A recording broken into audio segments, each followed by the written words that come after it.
Please welcome to the stage Mary Rowe, Executive Vice President of the Municipal Art Society of New York.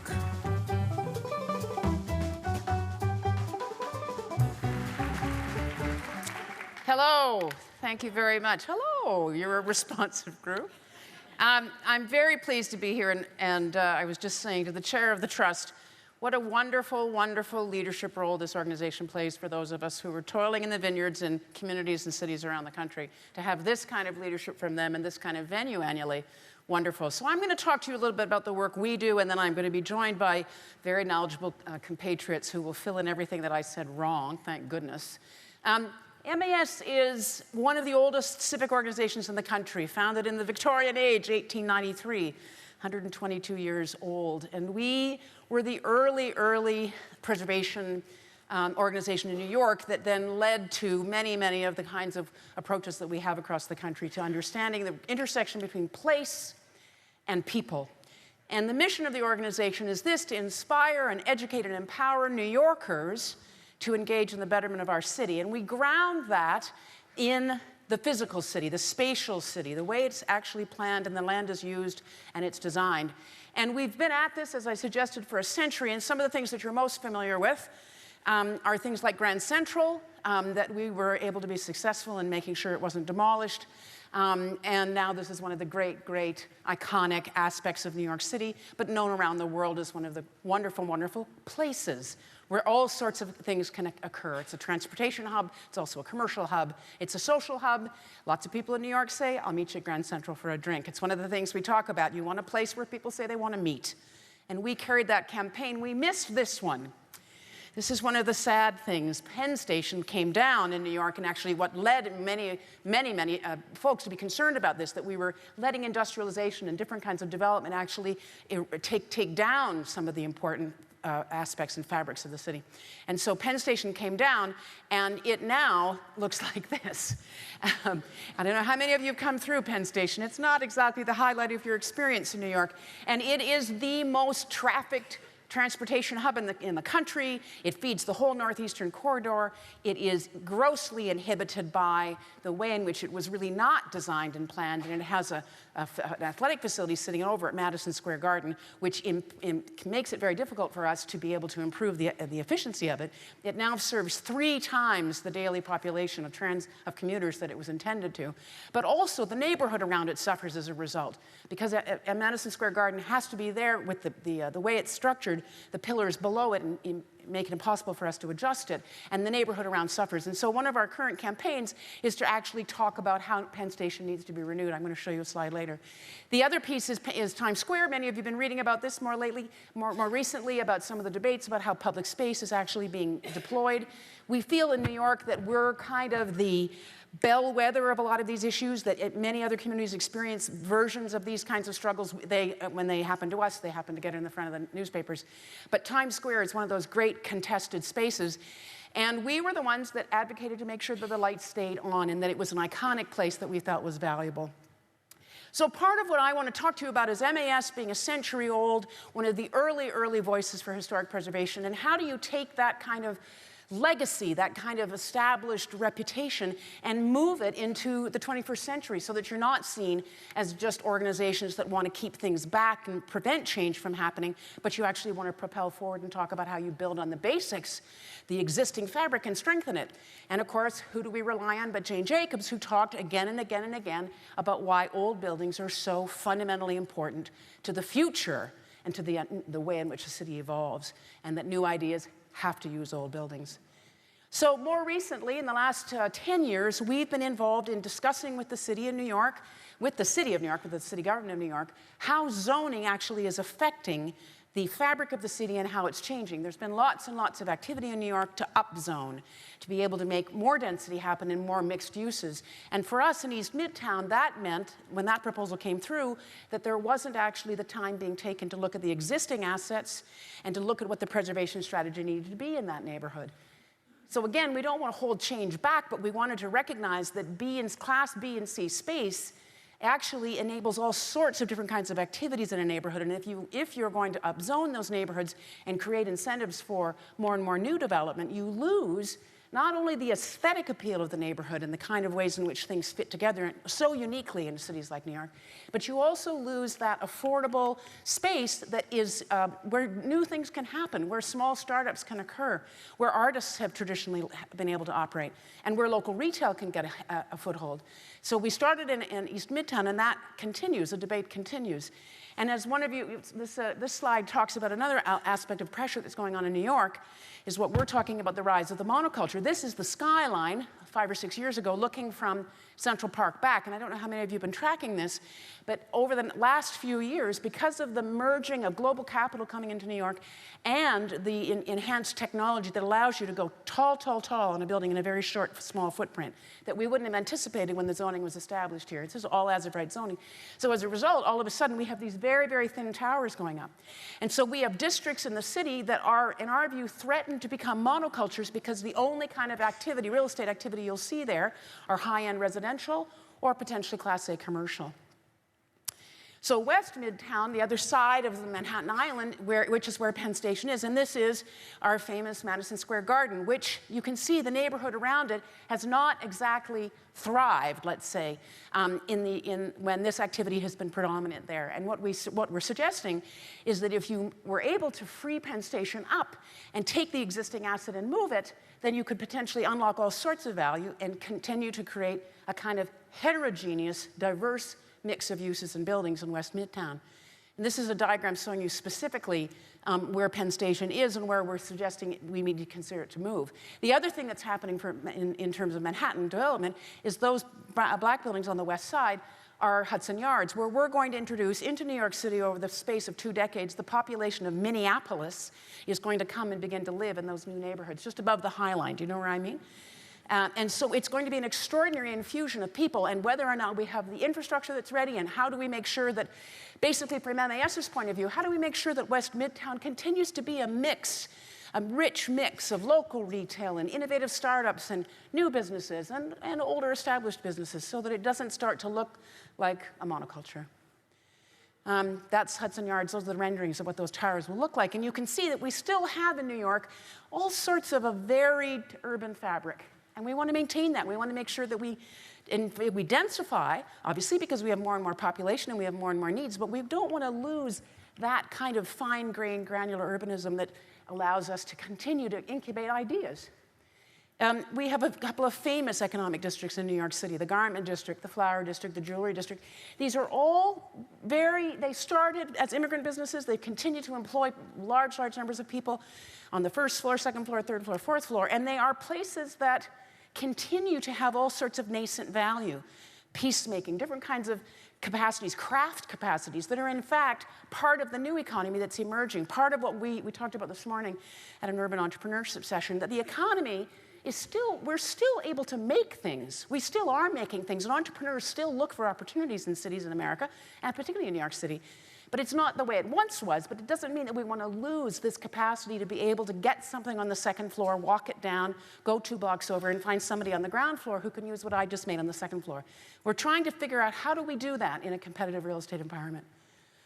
So one of the other ways we're seeing this manifest, of course, is vanishing local retail. And there's quite a lot of challenge for those of us who are preservationists about how do we make sure that we look at really imaginative policies that will allow us to continue to be able to foster these kinds of businesses, legacy businesses or startups, but the idea that they're small and they're modest, and they employ a limited number of people, but they make yours and my experience of the street extremely vital.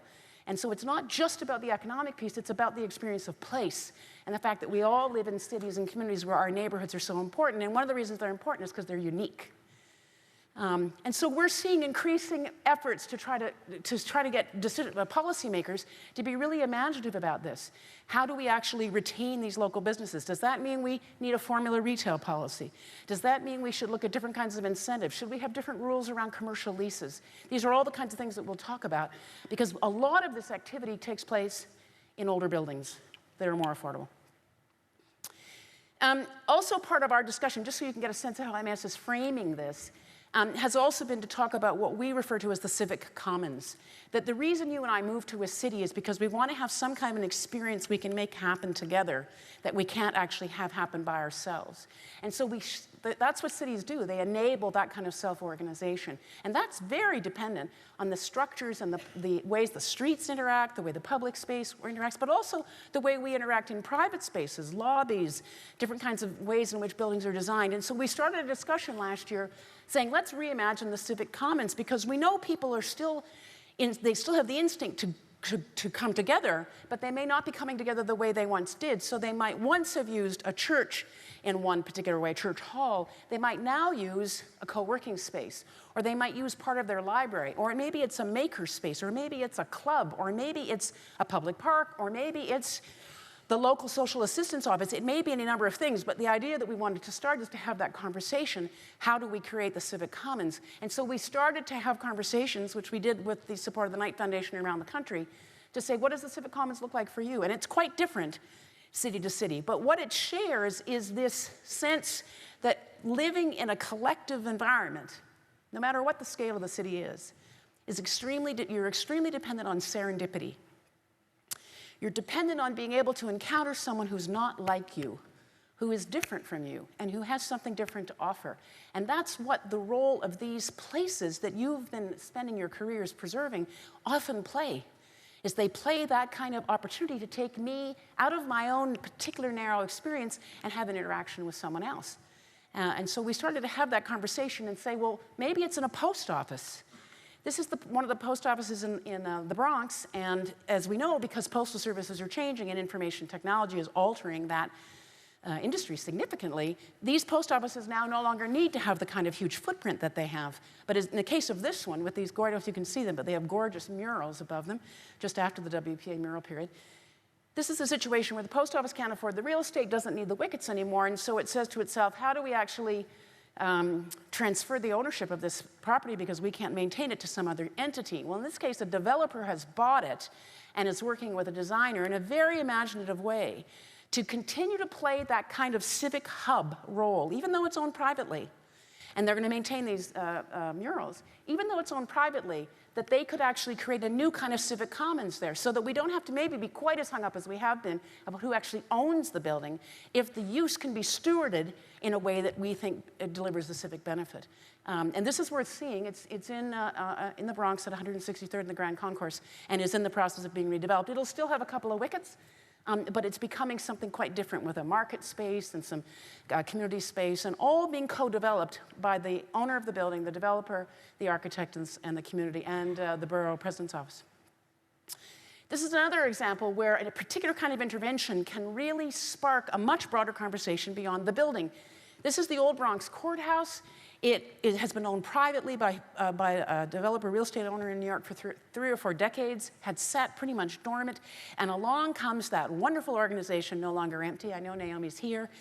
And they say, we can animate this space differently. We're going to get artists engaged, and we're going to inhabit this space in a new kind of way. And so they did for several months, had artists put in installations. Now, what an extraordinary achievement this was to negotiate this, because, as I said, private landowner, and a community that was very suspicious. What's going to happen to that courthouse? Who is the owner? Where's the owner? Who's no longer empty? Why are those artists coming? You can imagine, not exactly a quiet time in the Bronx. And Naomi was able to do this with her colleagues to not only catalyze the space and have people understand how it could be enlivened in a new way, but also she created a whole conversation with that community about the future of that neighborhood, how this could fit, and was able to get people to imagine it differently. Such an important role of understanding how we adaptively reuse and what the historic preservation intervention can look like. We put this one up because one of the things that we're aware of in New York with all our neighborhood work is communities define their assets differently. So you're in a particular neighborhood, the asset that there may be 3 or 4 assets that you really value, and there's no real predictability as to why one neighborhood picks the library and the other neighborhood picks a coffee shop. It has just to do with the organic nature of the neighborhood. So part of what we're suggesting is that one of the ways that we can, like an MAS in New York and you in your cities and us nationally, we can start to animate neighborhoods to identify what is the asset or assets that they really are concerned about. And let's recover them. Let's recover our assets. Let's take a really imaginative approach and create images like this. This is the old, I'm old enough to remember these posters that we all got when I was in university in the 80s, and this is what we had on our walls. And we want to do one on basically showing what neighborhood assets look like. because there are many, many, many of these, and every neighborhood has some. And they may, in fact, be abandoned. They may be unclear who owns them. It may be that they've fallen into disrepair. And it's all very complicated. And that's part of the thing that we think we have to kind of bash forward through, to not let complexity or complications inhibit us from actually doing something about these places. And in fact, if we can empower local communities to champion them directly, then I suspect they'll be much more successful than a bunch of activists sitting up in our offices saying, why don't we try to take this on? If we could actually mobilize people at the community level to say, we need this asset, and we need to develop it. And I want to show you in terms of how the rubber hits the road literally in New York City. After Hurricane Sandy, what we found is that one of the extraordinary pieces of resilience that needed to occur, that actually organically formed up, and that we now feel that we have to try to plan for, is that communities found their own hubs. They re-knit their community together, and they just instinctively did it by gathering in places. And often, they were civic asset places. They were a library. I think the next slide is of a library. No, it's not. It's of a shop. But there were different kinds of spaces that people took, and they basically took them over and appropriated them for the use that they needed right then, which is that they needed a cell phone charge, or they needed a hot meal, or they needed to find out how their neighborhood made out. I worked in New Orleans for 5 years. Hello, New Orleans people. And we really saw this, that the existing fabric is extremely important to building resilience in advance of events, but extraordinarily important after events like this. So the same kind of argument you can make about local retail, that this becomes your touchstone. And so I know preservationists sort of, I don't know how to categorize preservationists, so forgive me if I give you the wrong category, but a high aesthetic preservationist, is that a category that anyone knows what I mean? Might not say that this is something worth saving, but in fact, if the community identifies it as an asset, and it's important to their identity and to the economic functioning and social functioning of the neighborhood, we would argue they should be able to preserve it. This is a library. So libraries post-Sandy became basically hostels. They became drop-in centers. They had to adapt. They had to become more multifunctional. So I think, the last image that I want to leave with you is that this is what I think the challenge is for preservationists and for preservation organizations like ours. If we're not able to actually speak out to the people that are in communities and animate them and motivate them to care themselves about what the actual existing fabric is, and for them to do the diagnostic and determine what is it about the neighborhood that you want to preserve, whether that's public housing, whether that's the streetscape, whether it's the old industrial space, whether it's the mixed buildings that you've really come to appreciate, whether it's affordable spaces for artists, all of that, the local community have to be the ones that are empowered. And until we can get ourselves to a place where we're mobilizing tens of thousands of people to start to see their city, see their neighborhood holistically, then we're never going to have the success that we need to have citywide or region-wide or statewide or countrywide that basically moves to an understanding that the city is an interconnected piece, completely dependent on the fabric that we've inherited, needs to be built upon and strengthened, and that we're going to be resourceful about the way we continue to make opportunities to make room. Because that's what a city does, it makes room. And preservation is such an incredibly important part, a first step in understanding what you're making room in as you build the city. So that's my tour de force on how we're approaching preservation, and I hope my colleagues will come up and join me, and we'll talk about the future of preservation with them as well.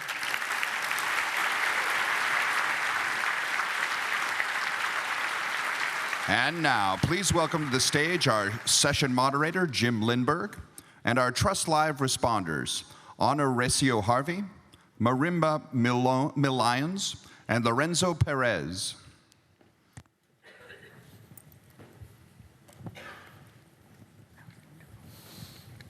Thank you, Mary. That was wonderful, as always. Things are happening fast in New York and actually fast everywhere. I think our cities are changing. I think we all sense this change in the air, and so much of it that's positive. So many good things happening that I think a lot of us have been looking for years. Neighborhoods all of a sudden popular. Old buildings are where a lot of people want to work. We're even reintroducing old 19th century ideas of how to get around cities, streetcars, bicycles. Sort of a back to the future moment.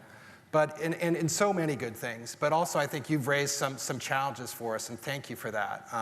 So many important themes I think we want to talk about. And I think one of them that's super important is how we make sure that this moment we have here, this moment of change and transition and re-energizing of our urban places benefits our full community. that more people are involved. I mean, I think we all see that this isn't necessarily bringing everyone into this new era of urban revitalization, that there are people who are being left out, there are people who are being forced out. The rising tide is not necessarily lifting all boats. So I think we want to talk about that and how we can make sure that the energy that you conveyed is benefiting so many more of our cities. And I think a number of other themes that really resonate with some of the work that we're doing at the Preservation Green Lab, the importance of local and small scale activity and incremental change, building on those lessons of Jane Jacobs, so important. And I think too, and you pointed to a couple of these, the fact that these changes are big, they're fast, they're going to require us to think differently. We've had a lot of success in preservation, a lot to be proud of. I think a lot of us feel like many of the good things happening in cities wouldn't have happened if we hadn't done our work. So we should be grateful for that and take pride in it. But I think we know too we need to do more and look at new tools, new approaches, and the things that you're looking at around zoning, around how to mix uses and use buildings 24/7. Very exciting. So thank you. And I'm delighted we've got such a wonderful, diverse panel here to engage in this issue. Many of whom probably don't call themselves preservationists, but they are in their work using older buildings, seeing them as assets to benefit community, both from the government side, working here in Washington, D.C., Anna working in Washington, D.C., Marimba with a community-based nonprofit effort in Pittsburgh, and then Lorenzo doing real estate development in Phoenix, Arizona.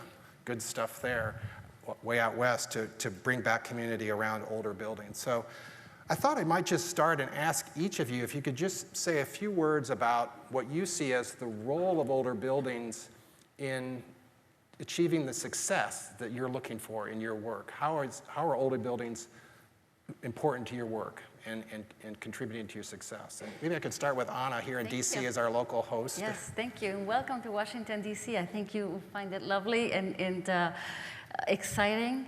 And at the same time, we're a little worried about it. You see the whole influx of new people coming in. And I was just thinking about, as I was listening to you, one of my favorite places was to go to the fish market. And the fish market is just being like swallowed by new development. And I was just asking the developer, are we gonna save the fish market? And we're all for development, and it's just fantastic. But that was such a hub of energy for older residents and also new residents. We all came to buy our fish there. So it is something that is very, is worrying, but also the new people are being aware of that. So they are going to preserve that. I'm not entirely sure if the integrity, the heart of the fish market is going to be preserved because everything around it is going to change, but at least we're keeping it. So the importance of those old buildings and all institutions, because they're more than buildings, they're really institutions that keep the community together, is very, very important. And what I do in Washington, D.C. is actually support small businesses. We are very, very focused on preserving and keeping our older, historically owned businesses, as well as welcoming the new ones. So definitely there's a mix of emotions, and because the city is so small, we really need to keep them here. So that is, for us, the building is more than a building. It is the institution that is going to anchor, not only keeping the old residents here, but bringing the new ones to be part of what it was. And we're excited to see what it's going to turn into. Great, great. Lorenzo, maybe I'll turn to you and we'll go out west for a moment and tell us a little bit about the work you're doing in Phoenix and how older buildings help achieve the success you're looking for. Sure.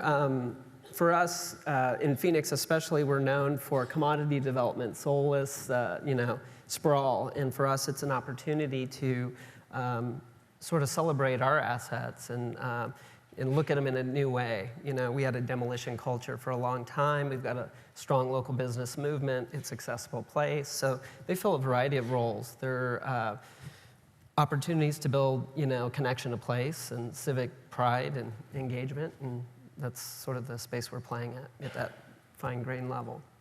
We'll hear more. Okay. Yes. And Marimba, in Pittsburgh, you're working with a community-based organization around revitalization. How are your goals supported by and enhanced by the fact you're also working with a wonderful older neighborhood?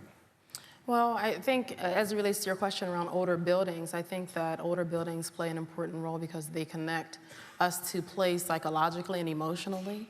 And I also think that they create an opportunity for small businesses, as Mary said, to stay in the neighborhood. Affordable space is absolutely critical for neighborhoods like the Hill District, which is where I'm from. And so I'd really say that retaining older structures is important to preventing negative gentrification and to empowering the local business community. So I think that's critical. As it relates to the Hill District more generally, we are in Pittsburgh really struggling with a culture of demolition as well.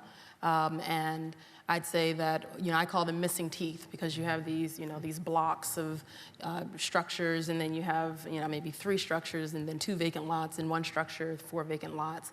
And it really makes it very difficult to attract developers, right? Because developers like, contiguous sites. And so there's a tension in trying to retain what's there, but also attract new development. We don't want to lose the fabric that we have, but we also want development that does not displace existing residents or in some way weaken the opportunity for the existing residents or small businesses that may want to come.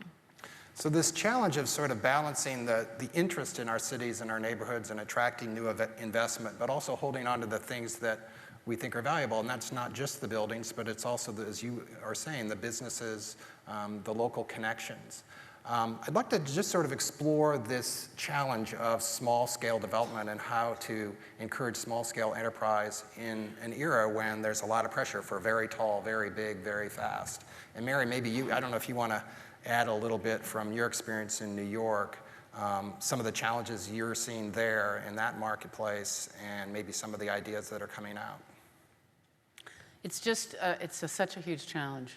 If we think about diversity as being the great underpinning of urban life, diversity of every kind, that's what a city does, is it attracts and then holds on to, and the way it self-corrects is because it has so much diversity to draw on. So diverse forms of work, diverse people, diverse spaces, diverse forms of labor. It's all so absolutely pivotal to how a city functions.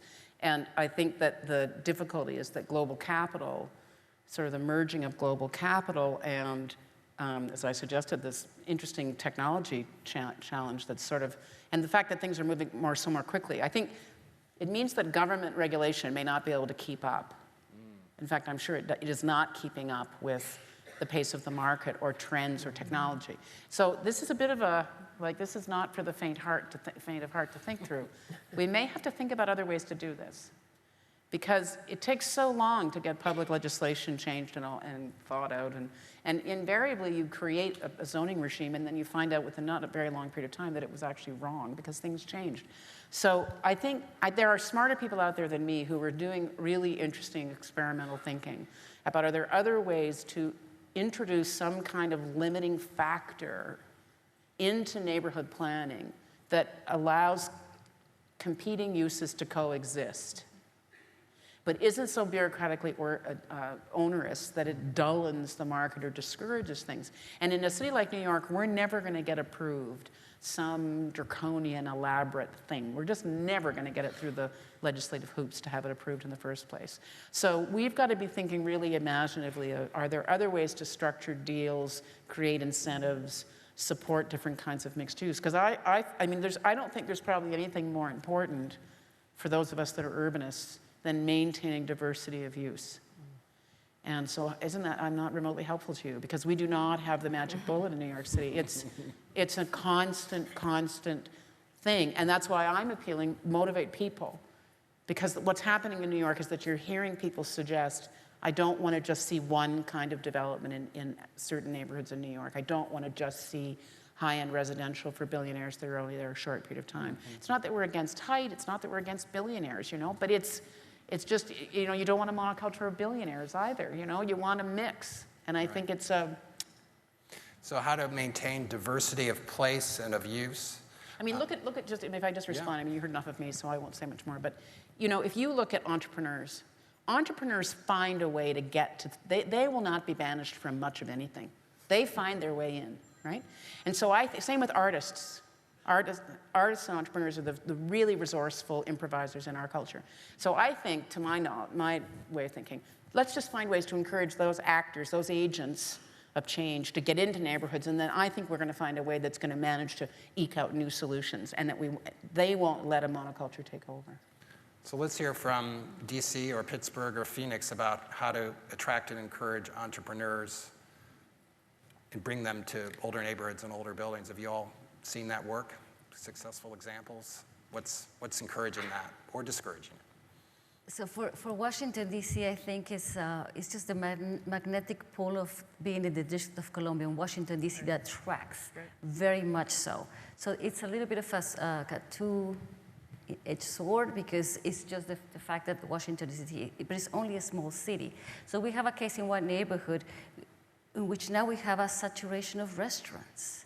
They are being successful, and then another one came, and now it is a saturation of restaurants. They're still well attended, but there's nothing else to do there but eat and go home. So what are we missing there? Yeah, so can we walk around? Can we find a movie theater? Can we find an improv? Can we get some artists working? This is something that is a very good example that a very successful neighborhood, but now is very monocultural, right? So that is an important lesson. I think the other neighborhoods have taken a look at that. One thing that we have going for the District of Columbia is the height restriction. So we're not going to go high. Nothing can be higher than the Capitol. So I'm not entirely sure what the height restriction is, but it's not going to go up. So there's certain preservation, but the nature of keeping it low that will preserve the landscape, the way it is. Nothing is going to overwhelm what it is Washington, D.C., what Washington, D.C. is known for, but that is very, very particular to Washington, D.C. Everywhere else, I am from Mexico City, and I don't recognize my neighborhood. It's just completely changed. This is something that we have going over here. So there's some lessons to be learned from what is happening, but also there is a particular quality of Washington, D.C. that protects us just a little bit. It's interesting. I think we're all kind of rediscovering as investment and people and development come back to cities, we don't necessarily have the rules in place to manage it, and we weren't expecting the 200-story tower in New York or the push against the height limit here in D.C. So that is something I think we want to all be paying attention to and seeing whether those are tools that work for us or whether they need to be reformed in some way.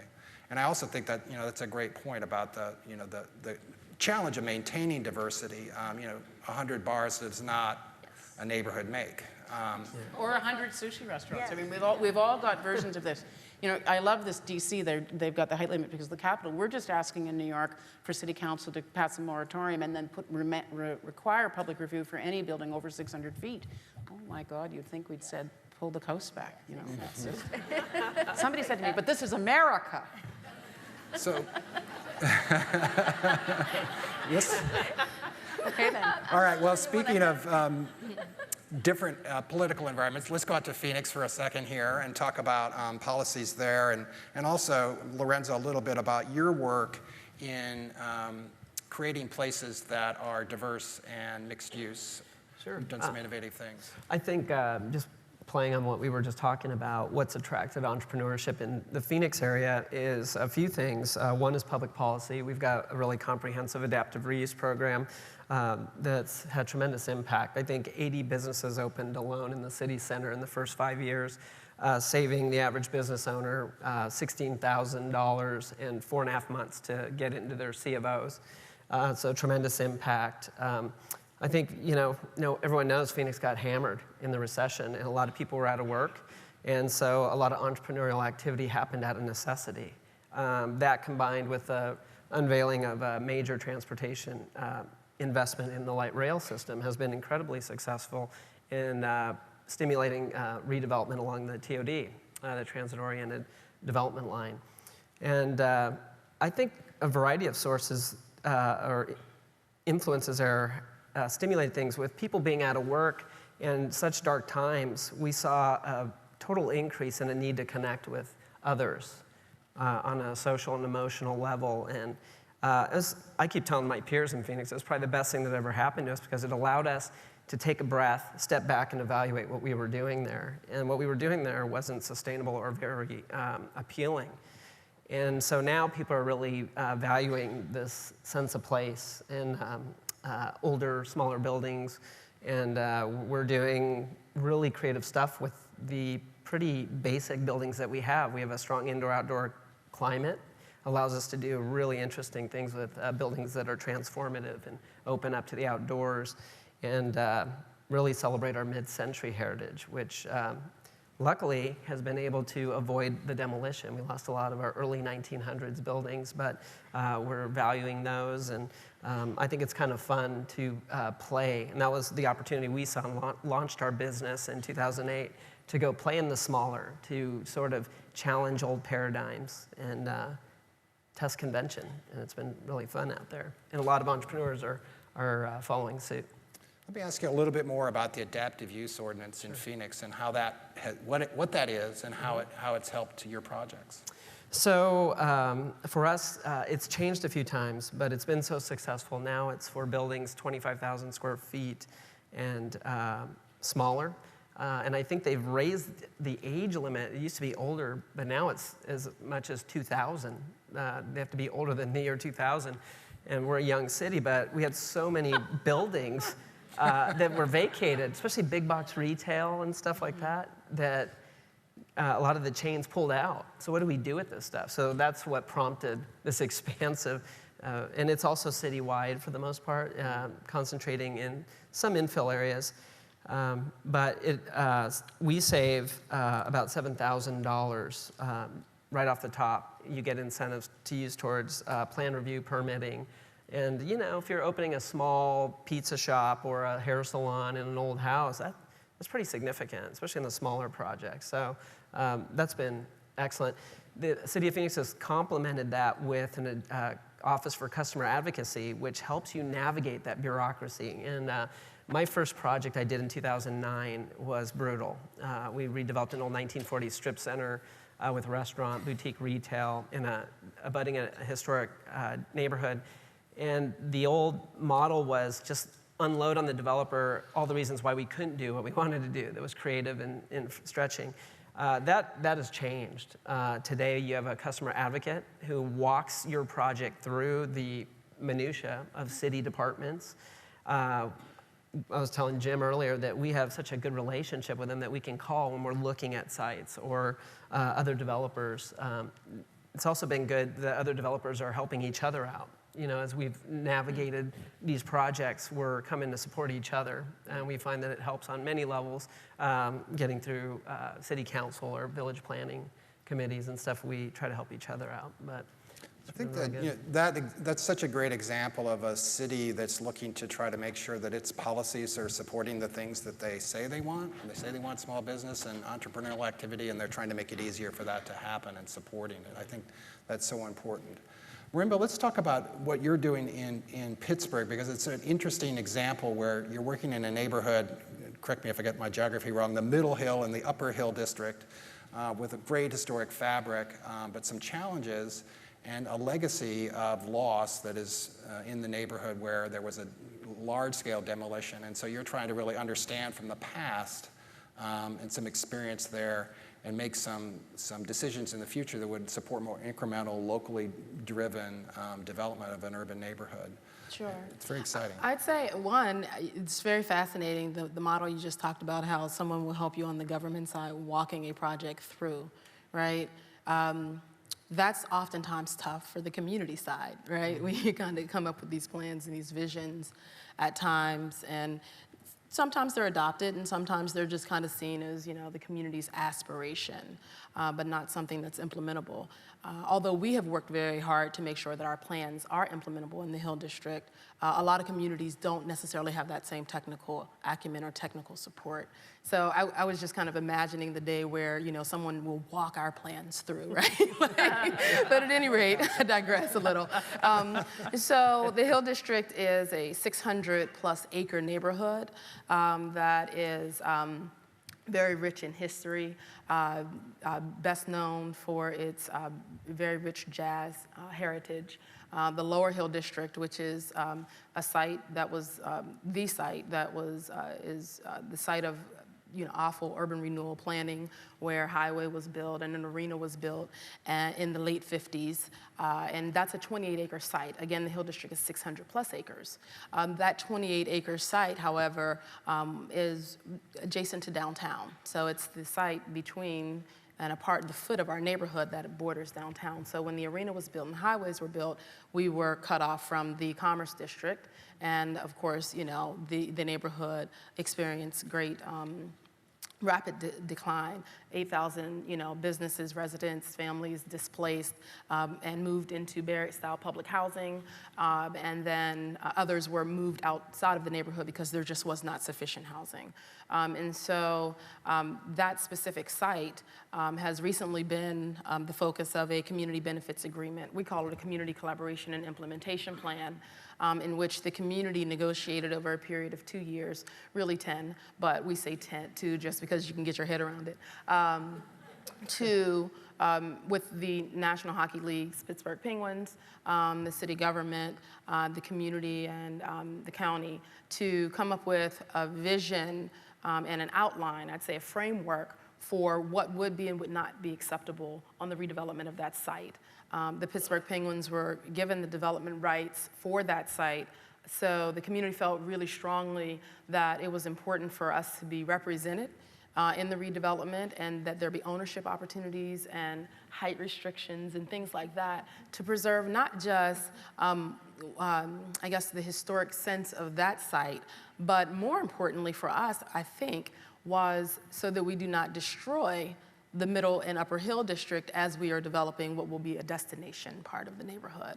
So I think that the interplay, right, of these height restrictions and so forth within a specific district, or I should say within a specific place, are not the only kinds of regulations that matter, but those adjacent districts that then define and cast on to the surrounding area what they will be in the future. So that's just a little bit about the Hill District. I'll pause here. Excellent, thank you. Mm-hmm. We'll hear more, I hope.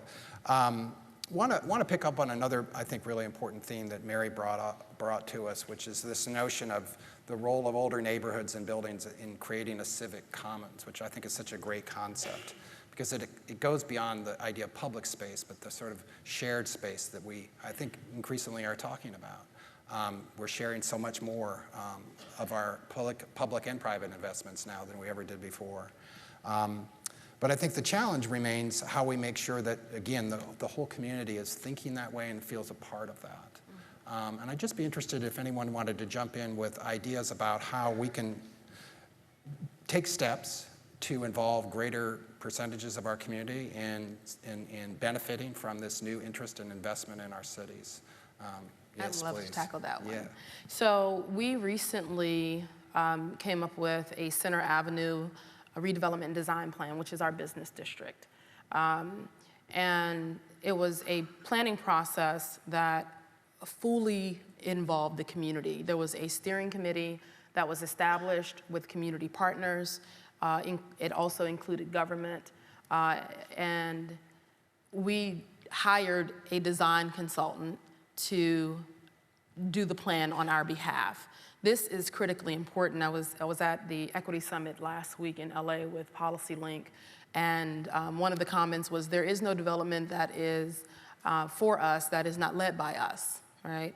And so being on the ground and working with developers and working with government and so forth, I know that sometimes you can't always be the absolute leader of a development. However, the sentiment there is that there is no development that's for us that is not completely and totally informed by us and that does not benefit us. And that can't happen if you do not thoroughly engage and, I actually don't want to use the word engage, but put a principle of equity at the center of the table and make that a high value, because everyone talks about engaging community. But oftentimes what's left out of the conversation is how this development will create equity in our communities. And that is of critical importance given the income disparities, the wealth gaps that we see, and just the access to capital. So if that's not a central value, it's something that we'll miss every time. That's so well put. Yes, this idea of neighborhoods, communities, places being sources of equity as well as wealth for the community. What are some ways that you're seeing that work in community development successfully achieve those kinds of goals of enhancing community wealth and ownership? Are you seeing? Well, I can tell you that Yes, please. so the Hill District 100 program is a program that we created to pipeline 100 home buyers for our neighborhood, because we have so many vacant lots and because we have vacant buildings. And so the thinking was, if we can pipeline and demonstrate interest, prepare folks to purchase by getting them through the banking system, then we can convince private developers and government to make greater investments in the housing stock that's there, to prevent demolition, and to bring, a critical mass of housing to the area. So that's one way, because home ownership is directly tied to wealth. So we know that, but a lot of times we miss the mark of where people start. So you've got to find out where people start and move them to that next level. They may not get there in 1 year, but maybe they can get there in 5. So having that plan. And then I think in terms of the business environment, what's really important is to make sure that you have business incubators, and for neighborhoods like mine, retail incubators, because the retailers aren't there now. So if you're going to redevelop and do infill in a neighborhood where there's a great lack of retail at this stage, then we all know retail is really tough. So you have to move people along with the development before they actually sign a 5-year lease. And so we've been doing retail incubation and some, really creative mobile retail models, like tiny retail is something that we came up with. So that's something I think is really important. Tiny retail, I like that. But if I may Yes, add please. a little bit about this, I want to talk about the part of Washington that you probably won't see, which is the poorest part of town, is east of the Anacostia River. So we have opportunity to, encourage, economic development over there. We still have almost intact communities. So my job as, the director of small businesses is to really encourage small businesses to go everywhere, especially on that side of the river. But what we have seen is that the businesses that might want to come over there, for example, in that community, nobody is going to buy an $8 bottle of olive oil. They're not going to buy it. So there is no reason a valid reason to attack them, because what we want to do is for the community itself to grow organically the businesses that they need. And it was as simple as this lady coming to me saying, Anna, I want to have my nails done in my neighborhood. I don't need to ride the bus to have my nails done. And you know what? I have 5 of my friends that could come with me. So what is it that the community needs that we can create right there? We don't need to import olive oil is fantastic, and I would love for them to build the wealth so they can buy it. But how do we start? And it's with the needs of the community. Another thing that another lady told me is like, I have 2 small children, toddlers and a baby. And to go and buy fresh produce, I need to take a bus and either carry the groceries or hold my babies. So those things are what we need to see what's happening right there and foster those businesses that could actually be, maybe the youth in that neighborhood could actually start business. That's what we're trying to do, see what they need. And then after, there's a little bit of wealth generation, attract more sophisticated products. But as simple as I want to have my nails done here in my neighborhood is very important. So I just want to fill in on this and just say, that you guys have been onto this for years with the whole notion of preservation. The only thing you're hearing from us is we're just begging you, and I want to be invited back to this, don't get me wrong. But I'm just begging you to leave your inner snob at home.